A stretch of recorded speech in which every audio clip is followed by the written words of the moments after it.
Hello mga kaangis!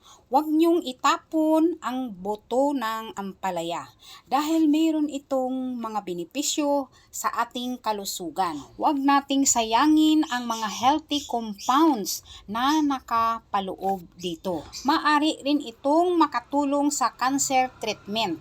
Walang dapat ipag-alala sa pagkain ng ampalaya seed. Ngunit mas mainam kung kainin ito bago mahinog. Narito ang mga benepisyo. Nagpapababa ng blood sugar. Epektibong antiviral.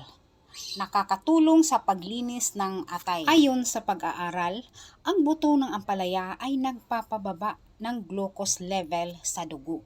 Para sa may diabetes, pakuluan sa tubig ang mga buto at inumin na parang tsaa. Patuyuin at durugin ang mga buto at ihalo sa pagkain. Maaari ring patuyuin muna ang mga buto bago gawing tsaa. Pwede ring ihalo ang mga buto sa gulay na iyong iniluluto. Uulitin ko, huwag nating sayangin ang mga healthy compounds na nakapaloob sa buto ng ampalaya. Maraming salamat sa inyong panunood mga kaangis. Kung nagustuhan nyo ang video, like, follow, and share.